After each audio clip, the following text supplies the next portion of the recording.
Ooh La La off the Life on the Road album. I've been trying to get people to buy a track because this is free. They haven't been. Oh dear. So buy that. How are you? Happy Sunday. I asked for some questions. I know what you're thinking.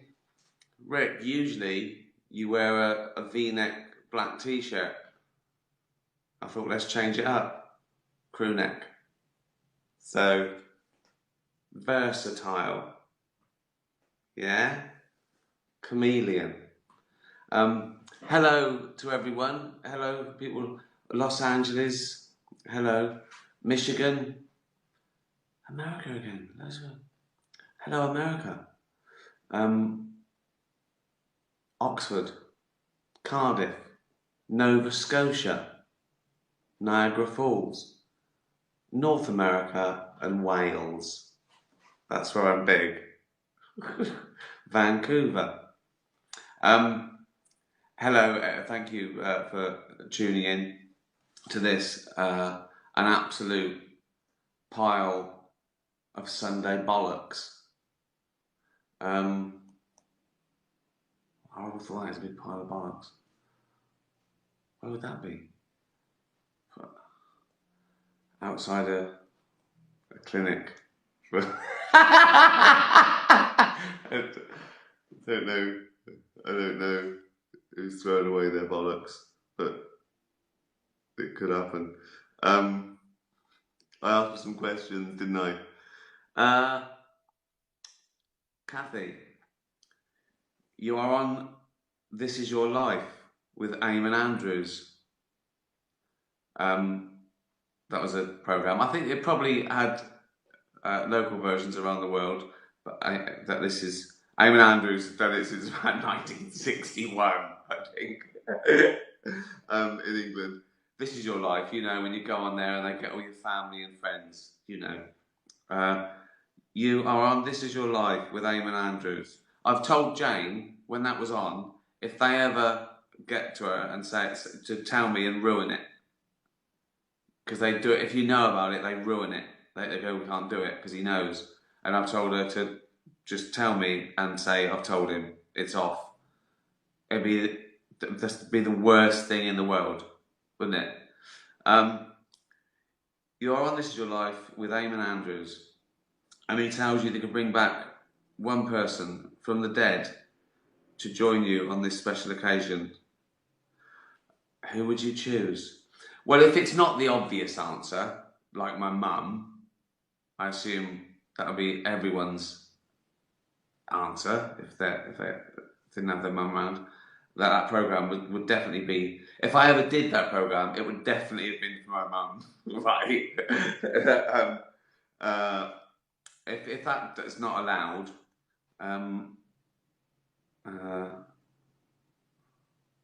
what if I just check?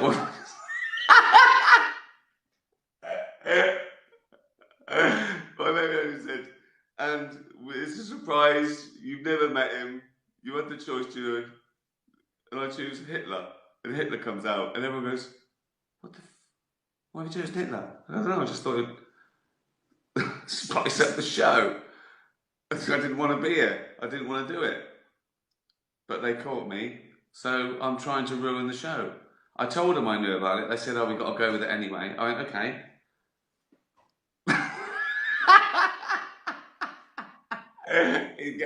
Hitler's there, all getting all fucking angry. What the fucking hell is going on here? Oh, it's a difficult one. Yeah, Genghis Khan. Oh, oh, oh, it's so tough that. I was just choosing my random caveman again, couldn't I? Just a random caveman. Just like, oh. Well, we started off with Highbrow Shit. Alex, amazing. Would you rather have no arms but be able to talk, or no legs but not be able to talk? Well, that seems to be an error. So either lose my arms or lose my legs and my ability to talk.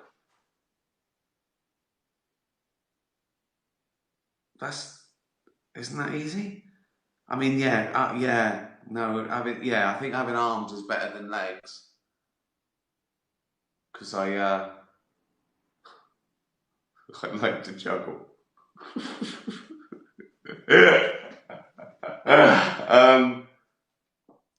So no legs. So I'm in a wheelchair, but and I'm not chatting. So I've got no arms. So I'm walking around with no arms, just nodding and chatting. Or I'm in a wheelchair and I can't talk. I've got to be able to talk. I've got to be able to talk. Because if you haven't got arms, right, so I can't do that to people, but I can still shout wanker. You know what I mean? Talking is really versatile. I'd have no arms and be able to talk. These questions. I mean, the first minute we're already at bringing back Hitler and me in a fucking wheelchair. I mean, that's 6 minutes in. I've brought back Hitler and I'm already in a wheelchair without legs and the ability to talk. What is the point of this broadcast? Fucking hell. Oh, and here comes Rupert. Rupert the fat Jack Russell. I saw so many dogs today. It was one of the best Sundays ever. I think we went up a little bit earlier. The 9 o'clock spot on Hampstead Heath, and we walked about, I don't know, 5 miles around, and I think I scruffled about 50 dogs. All sorts. Jane says that is the best thing about me being famous, because I just talk to dogs and people know, oh, he's not mental. It's him. He's not a murderer. So people don't mind me. And now I know loads of dogs. Now I call them. I remember then they call them and I scruffle them. It's like heroin. Gives me a little fix. So here's a fat little Jack Russell. Never met this one. Just on Twitter. Just annoys me on Twitter. Yeah, look. Science starts off well. There's a parasite that hijacks a fish's tongue. Hijacks. Eats it and then becomes its tongue. Yeah, I think I read about that. What would you do if you had your tongue eaten? How would you finish your tour? It's a good question. Would you use a 4-point presentation or sign language? What? So my tongue's been eaten. Can you replace it? Because it's only, I mean, I know it's a muscle and it's quite, yeah, you can't just put something there, can you? You could have, I heard you thought like that a little bit, couldn't you?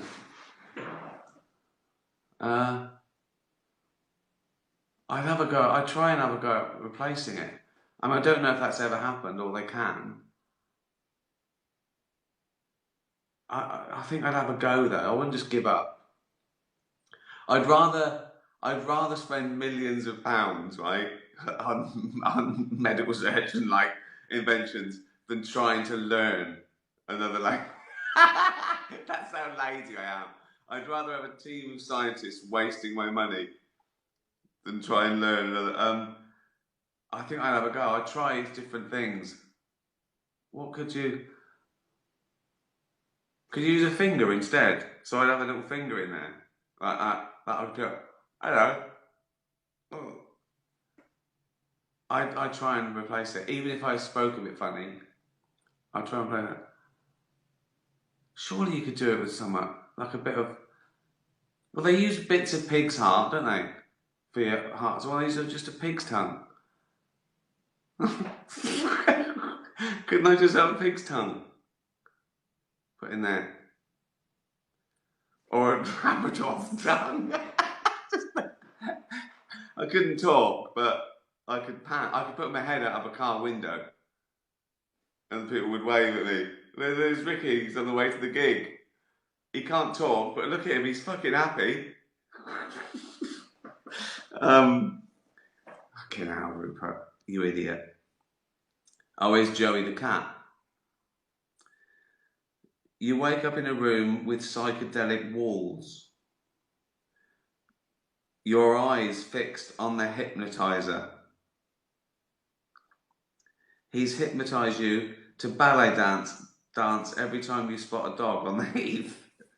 You mustn't tell Jane or anyone else you've been hypnotized, or there will be consequences. What reason would you give for your behaviour? So every time I see a dog, I do a little pirouette, right? I just say, I've been watching a lot of Lionel Blair lately. Wayne Sleep. Who's the American? Richard Simmons. I've been watching a lot of Richard Simmons. So I just dance. I just say I'm happy. I'm happy. I think what when people say, oh, Ricky's into ballet now. Think of me just doing ballet. Fat little lump. The dogs will be going, what the fuck? What's going on? Oh, what's the point of this? Leslie, if you could pick any decade to relive your teens, stroke 20s, okay, yeah, which one would you choose and why? So my teens were the late 70s, my 20s were the 80s. So, which are pretty good. I mean, the obvious one, I always think around pop culture as opposed to sort of politics. So, 60s would be good, wouldn't it? Being like 18 in 1968 would have been good. Being a bit of a hippie. I can't go, even in my fantasy, I can't go sort of before the 50s because there's too much chance of having to have my teeth pulled out without anaesthetic or sent to war.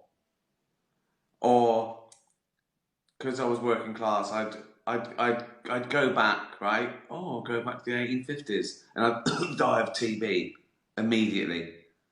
You know what I mean?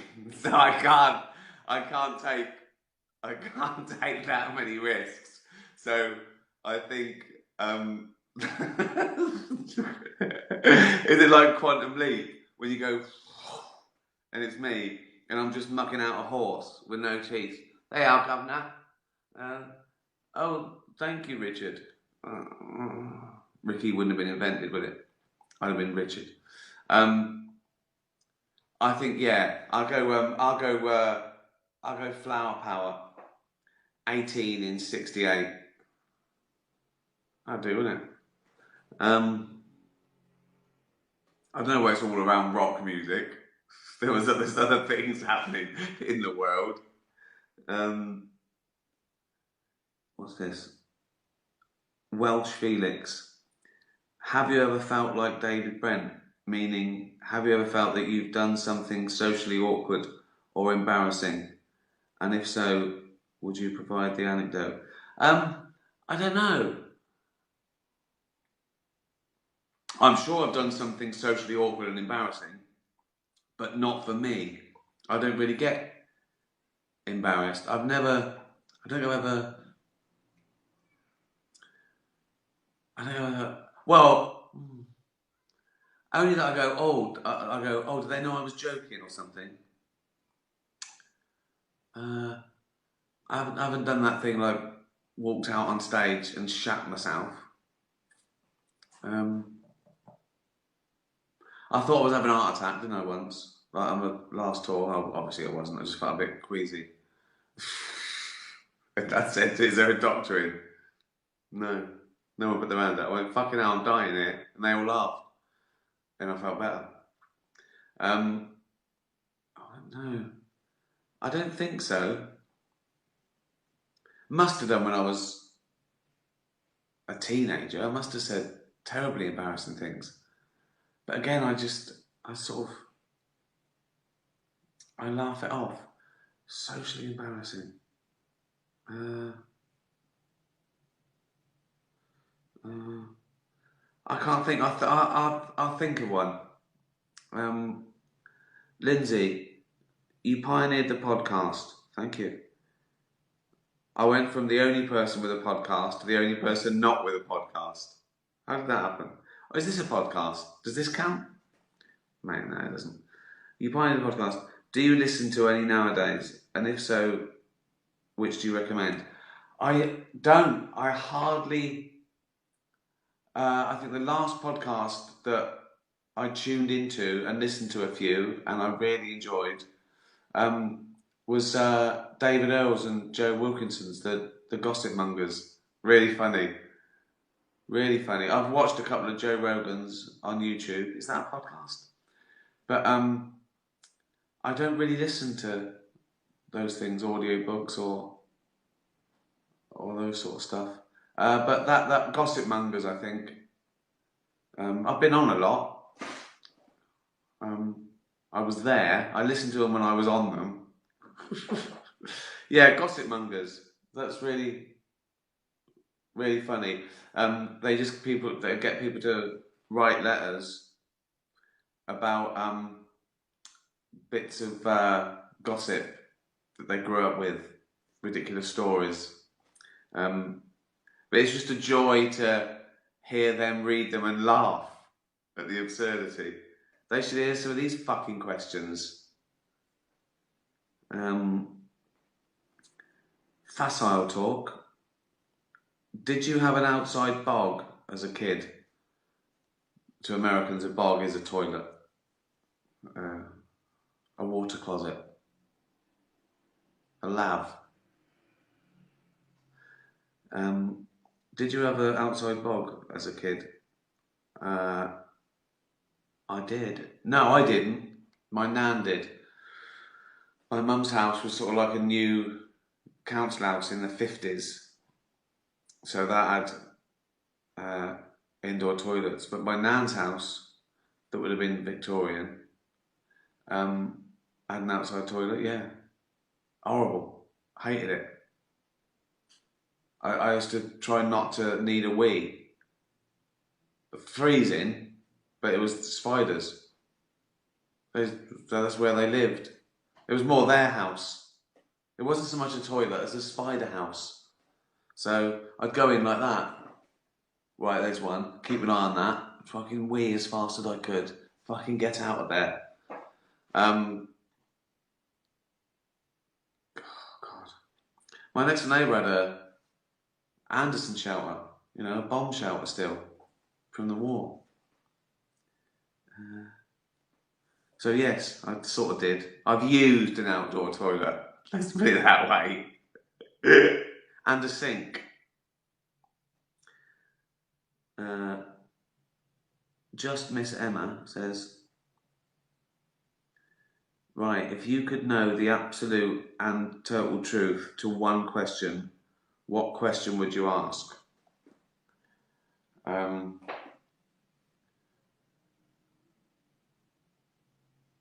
Well, I suppose the big one would be, how did the universe start? But they're pretty close to that. They're within, like, hundredths of a second of when the universe started. I wouldn't waste it on is there a God? Don't need that. But yeah, I was watching this thing. I went down one of those wormholes on YouTube and I went from one scientist to the next and my brain was hurting by the end. But, you know, balancing the universe from nothing. Lawrence Krauss did a really good thing on it and a few other people. And basically, the universe, this will sound really weird, but the universe balances out at nothing. That's an average, because it's got matter and antimatter, and they add up to nothing. So that's why it could come from nothing, because it's an average of nothing. And all the antimatter is totally equal to the matter. Doesn't help, does it? Doesn't help knowing that. And again, they did it first theoretically, and it all works out. And nothing weighs something, and there's no such thing. So all this stuff, but yeah, it doesn't help, does it? That it's expanding into nothing. It fries your brain, quantum physics. It absolutely fries your fucking brain. Oh, and I was already a bit tired. So that's the question I'd ask. Just, it wouldn't help. They'd give me the answer and I go, it doesn't fucking help. Daniel, would you rather be 30 years old above the neck or below the neck? So, right. So I've got a nice, fresh 30-year-old face, but this fat, withered 60-year-old body. If I ever go, look at that young chap, why is he walking like that?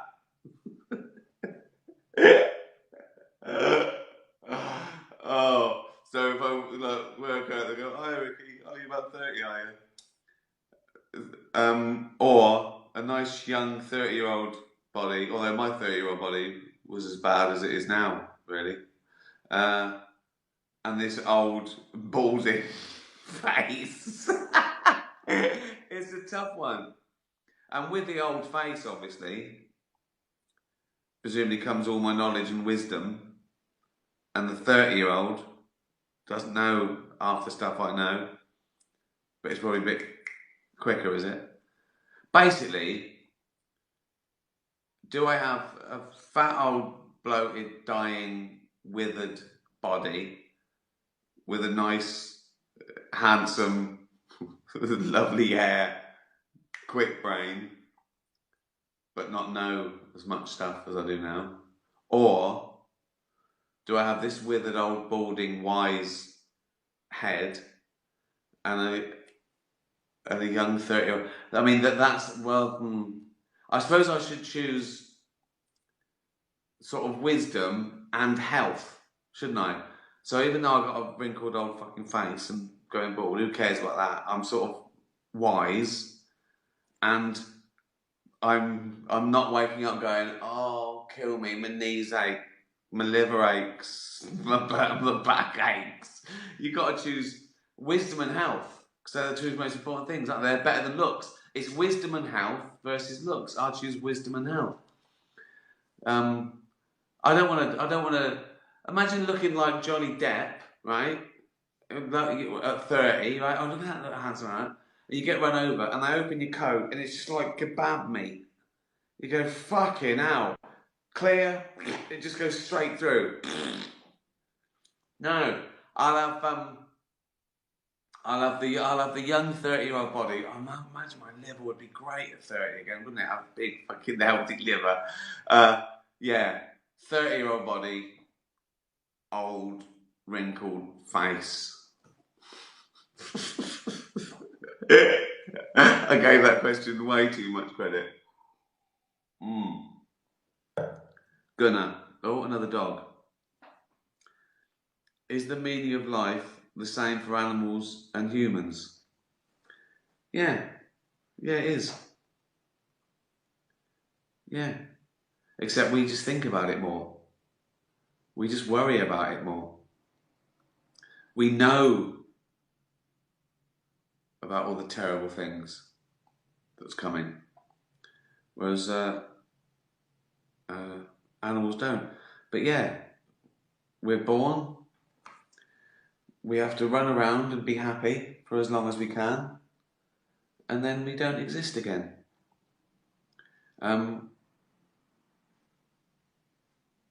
That's life, isn't it? I mean, it's not the same. You couldn't really say it's the same for a person as a slug. A slug doesn't think anything, does it? If it did, it would fucking top itself, wouldn't it? They go, fuck this. What a shit life I've got. But yeah, we're just here, aren't we? We're here to enjoy it, and tourists. Milo, what's the secret to making people laugh? Honesty, I think. Say what's on your mind, be honest. Be aware of your own inadequacies. Revel in the pointlessness and futility and stupidity of existence. We're all in the same boat. Comedy, at its best, is saying we're all shit, so don't worry about it. You know what I mean? It's funny. Honestly, it's funny. That's why we laugh at kids when they say something, because they're unfiltered. Or old people. Old people just say they didn't give a fuck. Did they? Oh dear. I like that. Focusing on show Afterlife, who among the cast is most like the characters they play, and who is most unlike the character? Well, I suppose the extreme characters are the most unlike the actors, like the psychiatrist. No one's like him. Well, they are, but I've exaggerated it. I think probably David Earl is least like Brian Gittins. But that's pretty obvious, isn't it? Again, because Brian Gittins is an absolute stinking, filthy wreck. And David Earl, he doesn't smell.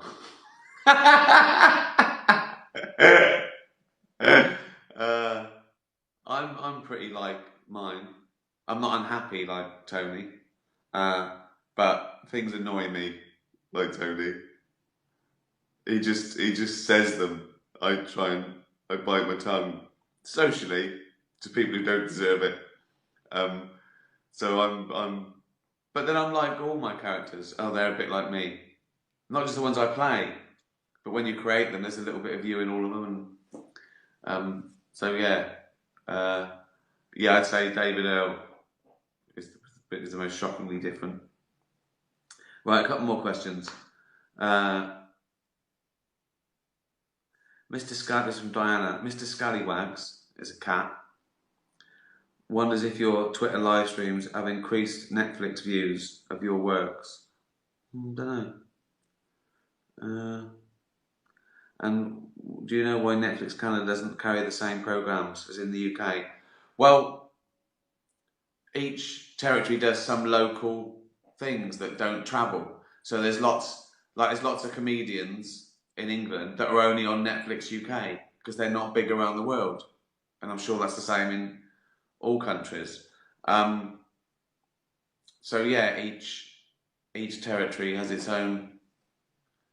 If they're sort of a little bit niche, they probably don't travel. All mine should be Derek, Life on the Road, Humanity, and Afterlife. I know they're in all the territories. But that's the reason, because some countries have stars, actors, writers, whatever, comedians that are only big in that country. Has it increased my? I don't know. I mean, what do these get? These get a few 100,000 views, and Netflix has got 180 million subscribers. So I wouldn't have thought this made much. I tell you one thing that did make a visible dent. They said, with people discovering it, was the Golden Globes. I mean, obviously that was watched by 200 million people. Well, and I think the monologue was watched by 300 million. So that made a dent. And then, because they discovered, and I mentioned it as well, I mentioned Afterlife. So they watched it, and then that made another little dent in Derek. Because people talked about Afterlife, and some people had never heard of me. They're, you know. So imagine that. So yeah, Oh look, it's 6:30. Doesn't time fly when you're talking absolute shit to cats and dogs? Uh, Last question from Darren. Fucking stupid one. You've eaten too many marshmallows and died. That's a good way to go. I dreamt I was eating my pillow. What? You've eaten too many marshmallows and died. You can either come back as a dog owned by Donald Trump, a slug again, or a slug owned by Joanna Lumley. So, the best animal in the world, owned by Donald Trump, or not the worst animal. I'm not going to slag off a slug. I don't want to slag off a slug. There might be some slugs watching. There are some slugs fucking watching. Some slugs wrote these questions. I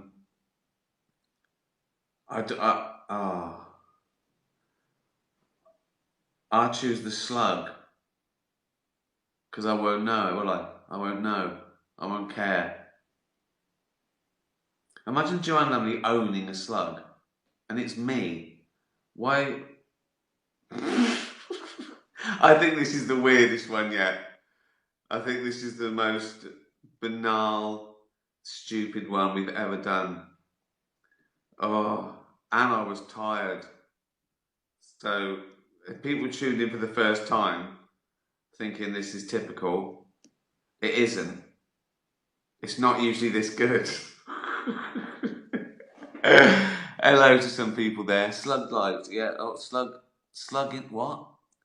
What's that saying? This is therapeutic. Thank you.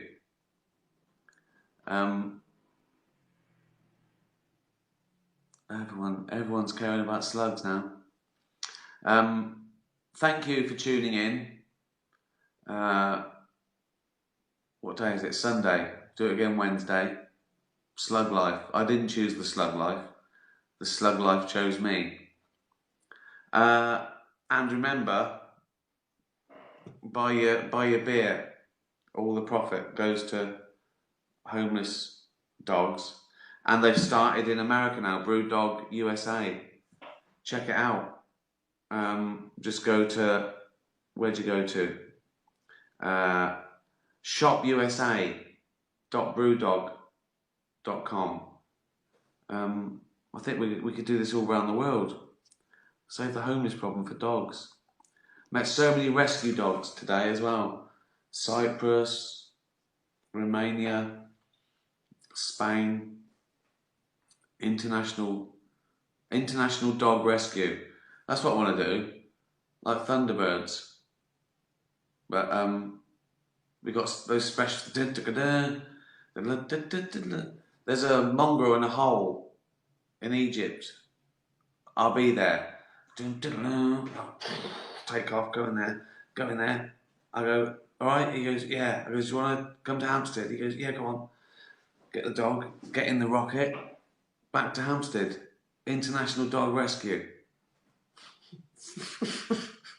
Thanks, everyone. Have a lovely week. Retweet this. That's all you have to do. All you have to fucking do. Retweet it. You've had it for free. I mean, is that much to ask? Or buy a David Brent song? No, you won't. Anyway, thanks for tuning in. Have a lovely week. Be nice to dogs. Tatty bye, everyone. Tatty bye.